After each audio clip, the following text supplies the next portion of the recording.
नमस्कार दोस्तों, स्वागत है आपका इस वीडियो में। इस वीडियो में हम लोग बीटीएससी एएनएम क्लास को आगे कंटिन्यू करते हैं। इससे पहले हम लोगों ने हम लोग का छठा टॉपिक है हेल्थ सेंटर मैनेजमेंट, इसका 80 क्वेश्चन से पहले हम लोग देख चुके थे। आज इससे आगे का क्वेश्चन देखेंगे और आज हम लोगों का ये टॉपिक लास्ट टॉपिक होंगे। इसके बाद हम लोग नेक्स्ट टॉपिक देखेंगे और जब सारे टॉपिक कवर हो जाएगा, सारे टॉपिक कवर हो जाएंगे तो उसके बाद हम लोग एग्ज़ाम का सेट देखेंगे, जो कि वीवीआई क्वेश्चनों का जो ज़्यादा जिसका आने की चांसेस होंगे उसको सेलेक्टेड क्वेश्चन को हम लोग डील करेंगे। तो चलिए हम लोग क्वेश्चन को स्टार्ट करते हैं। और आपको ये ध्यान होना चाहिए, कंपटीशन में ज़्यादा सेलेक्टेड मायने नहीं रखता, आपको मायने रखता है कि आप कितना पढ़ के गए हैं। इसीलिए हम हर टॉपिक का हर क्वेश्चन पढ़ा रहे हैं आपको, उसी से आपको ज़्यादा बेनिफिट होने वाले हैं। तो जो भी अभी तक क्लास नहीं अटेंड किया है, जिनका भी क्लास छूट गया है और जिनके पास भी पीडीएफ नहीं है, वो सारे कैंडिडेट इस नंबर पर व्हाट्सअप करें, आपको ज़रूर सारा कुछ मिल जाएगा। तो इस नंबर पर आप लोग व्हाट्सअप करें, कांटेक्ट करें, आपको सारा कुछ प्रोवाइड कर दिए जाएंगे। जो छूटा हुआ क्लास है वो भी, जो नया क्लास आने वाला है वो भी आपको डायरेक्ट व्हाट्सअप पर मिल जाएंगे। तो चलिए हम लोग आज के क्वेश्चन को स्टार्ट करते हैं और सारे क्वेश्चन को एक एक करके समझते हैं। दिया गया है कि सेट यूनिट किस कार्यक्रम के लिए होता है। तो सेट यूनिट जो होता है वो कुष्ठ रोग के लिए होता है। किस कार्यक्रम के लिए? तो कुष्ठ रोग के लिए सेट यूनिट दिए जाते हैं। तो इसका करेक्ट आंसर आपका ऑप्शन नंबर सी हो जाएगा। नेक्स्ट है कि सामुदायिक अंतःक्रिया का मतलब क्या होता है। मधुर संबंध बनाना, दोस्ती करना, शिकायत दूर करना या इनमें से कोई नहीं। तो सामुदायिक जो अंतःक्रिया का मतलब है वो क्या होता है? ये होता है मधुर संबंध बनाना। अंतःक्रिया दिया गया है तो इससे भी आप समझ सकते हैं सामुदायिक अंतःक्रिया क्या होगा? मधुर संबंध बनाना। नेक्स्ट है कि प्रभावी स्वास्थ्य शिक्षा होती है क्या। तो प्रभावी स्वास्थ्य शिक्षा होती है रहन सहन देख रेख देना। क्या होता है? रहन सहन और देख रेख देना। तो इसका करेक्ट आंसर आपका ऑप्शन नंबर ए हो जाएगा। नेक्स्ट देखते हैं हम लोग। नेक्स्ट क्वेश्चन कह रहा है कि किस उम्र समूह के प्रजनन क्षमता वाली महिला को योग्य दंपत्ति कहते हैं। तो किस उम्र के प्रजनन क्षमता वाली को योग्य दंपत्ति कहते हैं? तो ये आपका 21 से 44 वर्ष के दंपत्ति को हम लोग 21 से 44 वर्ष की उम्र में जो प्रजनन क्षमता होती है उस महिला को योग दंपत्ति कहते हैं। जब 21 से 44 के बीच में मैरिड होती है तो उसको योग दंपत्ति कहे जाते हैं। नेक्स्ट है कि अधिक संख्या में लोगों को सूचना देने वाले पत्र को क्या कहा जाता है। पत्रिका या सर्क्यूलर, बाइनर या अधिसूचना। इनमें जितने भी ऑप्शन है ये सारे सूचना को प्रकाशित करते हैं। तो अधिक लोगों तक जो सूचना पहुंचाता है वो सर्क्यूलर के द्वारा, किसके द्वारा? सर्कुलर जो होते हैं उनके द्वारा पहुंचाए जाते हैं। नेक्स्ट है कि हैंड आउट जनहित में विशेष घटना की सूचना देने के लिए निकाला जाता है क्या। सशुल्क, निःशुल्क, साधारण शुल्क पर या इनमें से कोई नहीं। तो हैंड आउट जनहित विशेष जो घटना को सूचना देने के लिए निकाले जाते हैं वो क्या है? वह निःशुल्क तरीके से निकाले जाते हैं। कैसे? तो निःशुल्क तरीके से मतलब बिना पैसे के। इसका करेक्ट आंसर आपका ऑप्शन नंबर बी हो जाएगा। नेक्स्ट है कि एएनएम की प्रोन्नति के लिए कौन सा प्रशिक्षण लेना चाहिए। तो एएनएम के प्रोन्नति के लिए प्रशिक्षण की हम बात करें तो उसमें कौन लेना चाहिए? तो LHV। क्या लेना चाहिए? LHV। तो इसका करेक्ट आंसर आपका ऑप्शन नंबर ए हो जाएगा।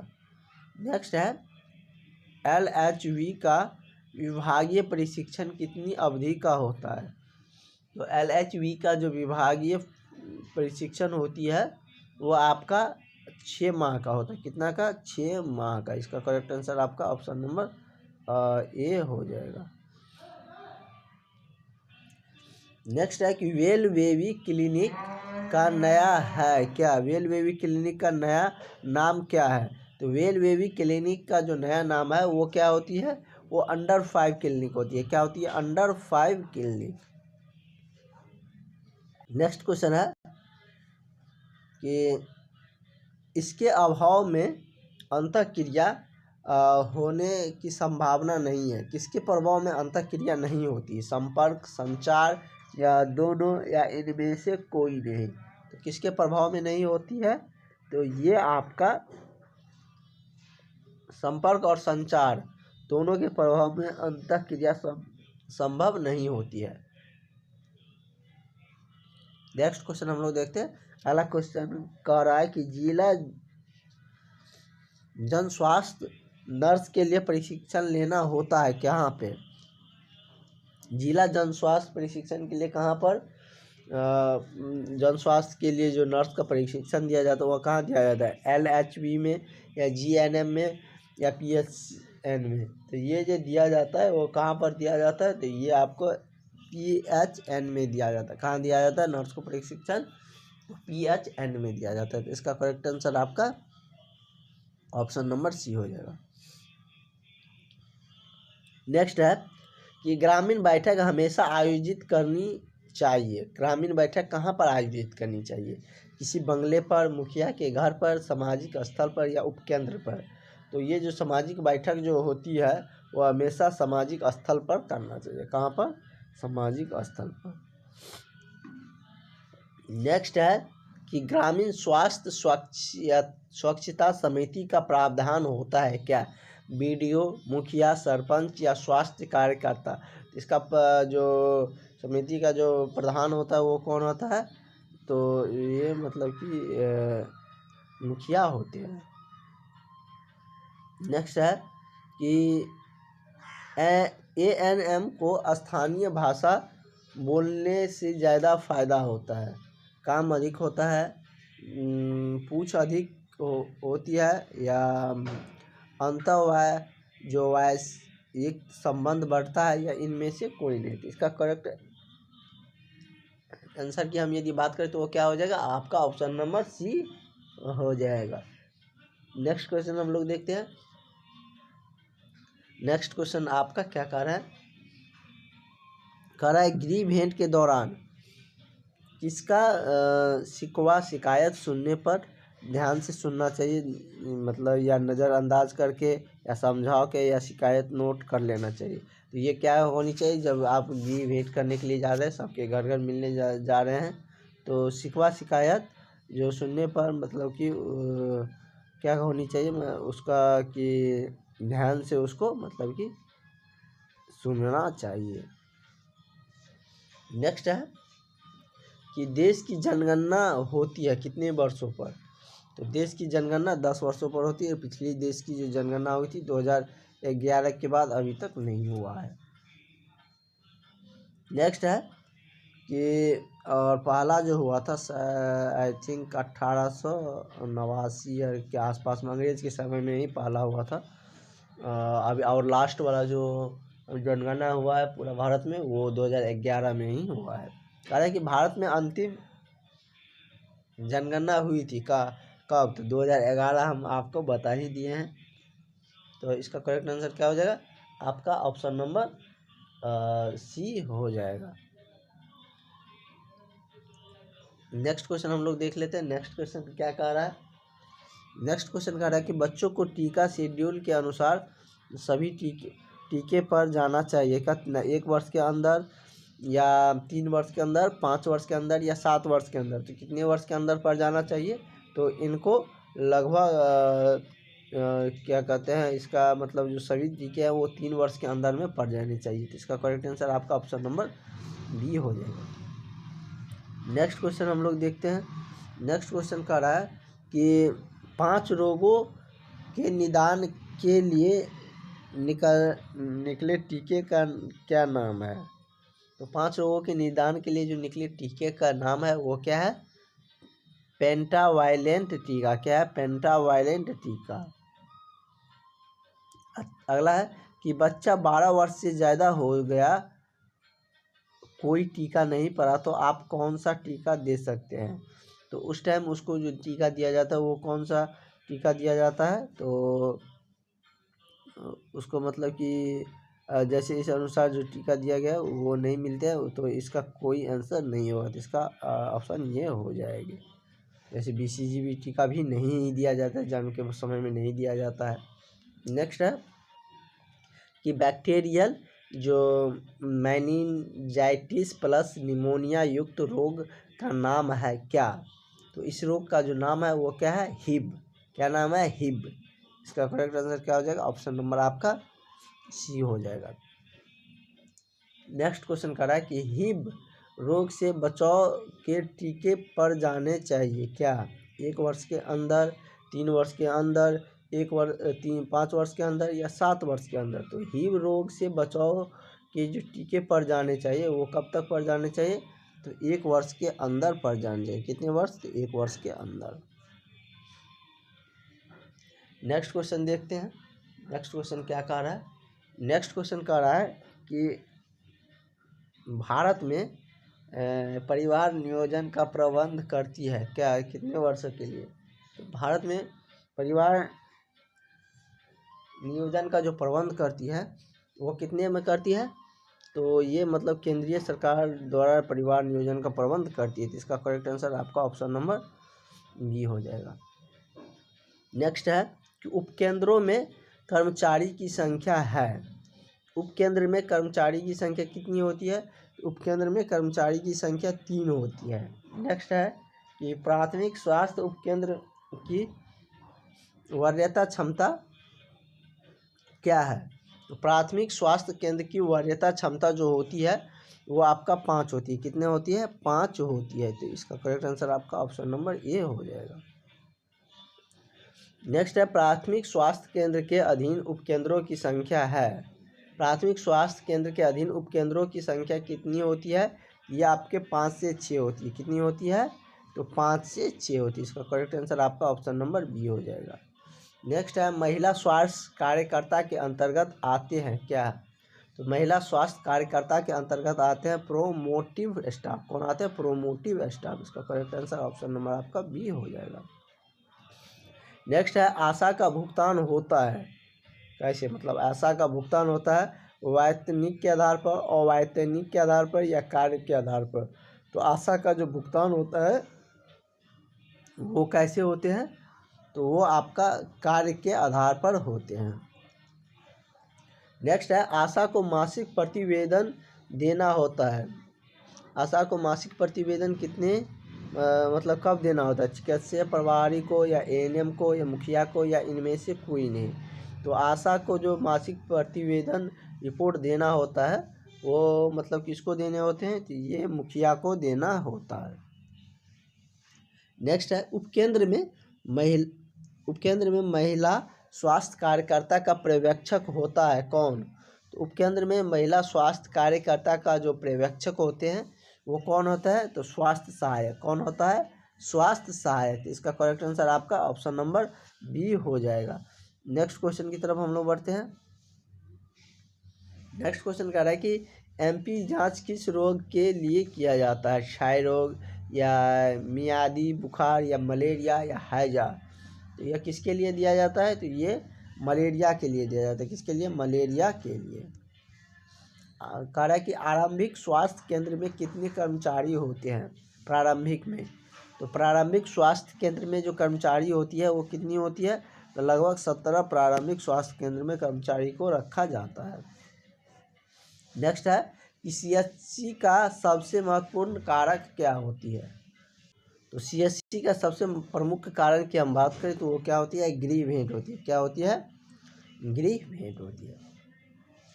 नेक्स्ट है कि ग्रामीण समुदाय में शंका समाधान के लिए उत्तम विधि है, ग्रामीण समुदाय में शंका समाधान के लिए उत्तम विधि क्या है, तो इसमें उत्तम विधि क्या है, कार्यशाला। क्या है, कार्यशाला। तो इसका correct answer option number C हो जाएगा। नेक्स्ट है अनटाइड फंड की राशि कितनी होती है, तो अनटाइड फंड की जो राशि होती है वो 10,000 होती है। कितनी होती है, 10,000 होती है। इसका correct answer option number D हो जाएगा। नेक्स्ट है कि सामुदायिक स्वास्थ्य केंद्र कितनी जनसंख्या पर होती है। तो सामुदायिक स्वास्थ्य केंद्र जो बनाए जाते हैं वो कितने संख्या पर, तो 100 गांव में एक होता है। कितने में? 100 गांव में एक होते हैं। नेक्स्ट हम लोग देखते हैं, नेक्स्ट क्वेश्चन आपका क्या कह रहा है।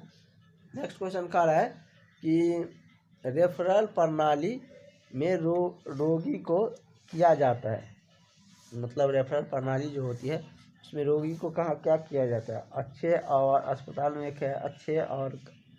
में ख्याल से या अच्छे संचार सुविधा के लिए रेफरल, मतलब कह रहा है कि रेफरल प्रणाली रोगी को क्यों दिया जाता है, ये मतलब कहने का अर्थ है, या अच्छे और बेहतर इलाज के लिए, इनमें से कोई नहीं। किस रीज़न से दिए जाते हैं, तो ये अच्छे और बेहतर इलाज के लिए। नेक्स्ट है कि सामुदायिक क्षेत्र में काम के लिए बेहतर संपर्क माना जाता है क्या, व्यक्तिगत संपर्क, सामूहिक संपर्क, जनसंपर्क, या इनमें से कोई नहीं। तो सामुदायिक क्षेत्र में काम के बेहतर के लिए क्या, कौन सा संपर्क है अच्छा, ये व्यक्तिगत संपर्क सबसे अच्छा माना जाता है।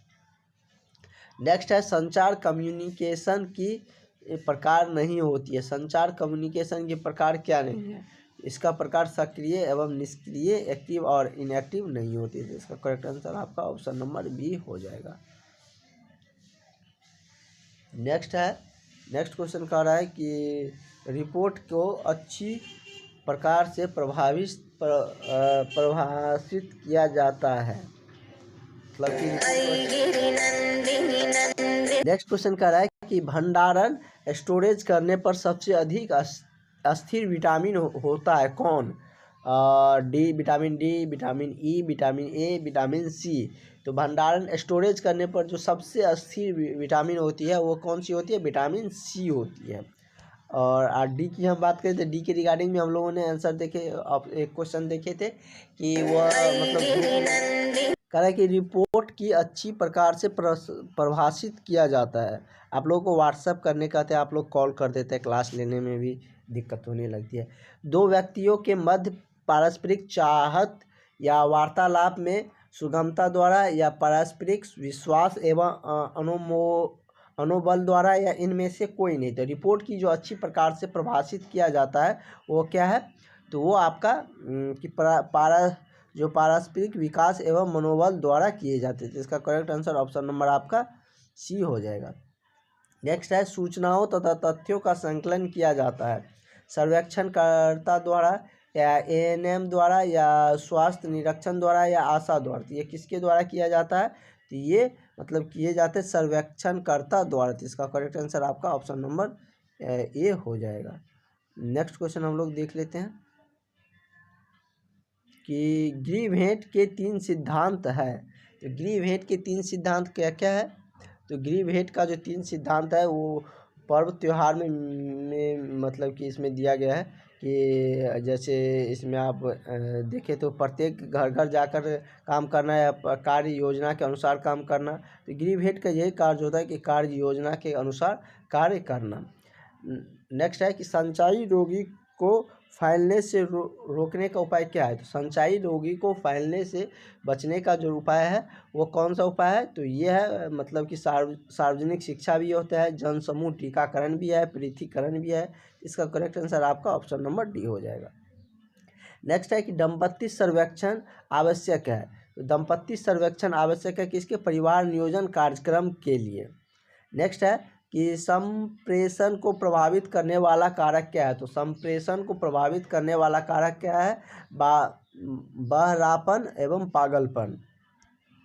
कह रहा है कि श्रव्य दृष्टि उपकरण क्या है, तो श्रव्य मतलब जो सुनाई देती है, तो वो क्या है, टीवी। मतलब श्रव्य दृष्टि उपकरण क्या है, जो सुनाई भी देती है दिखाई भी देती है, वो कौन है, टीवी है। रेडियो में सिर्फ सुन सकते हैं। नेक्स्ट है कि किस श्रव्य दृष्टि उपकरण में बिजली की खपत नहीं होती है, टीवी, ब्लैक बोर्ड, मॉडल या रेडियो। तो किस में इलेक्ट्रिसिटी की खपत नहीं होती है, तो जैसे कि इसमें दिया गया है कि मॉडल में नहीं होती है। नेक्स्ट है भारत का पहला नर्सिंग स्कूल स्थित है। भारत का पहला नर्सिंग स्कूल स्थित कहाँ था, चेन्नई में। लास्ट क्वेश्चन है इस टॉपिक का कि सर्वेक्षण का समाधान है। सर्वेक्षण का समाधान क्या है, तो सर्वेक्षण का समाधान आपका साझात्मक और प्रश्नावली दोनों होती है। तो इसका भी correct answer option number D हो जाएगा। इस तरीके से हम लोग बहुत सारे क्वेश्चन को आज कवर किए हैं और ये टॉपिक हम लोगों का 2 लेक्चर में कंप्लीट हो गया और नेक्स्ट टॉपिक हम लोगों को कल हम लोगों का स्टार्ट होगा और आपको समय से पहले सारे टॉपिक का एक एक सवाल करके हम पूरा करके आपको देंगे। Thank you.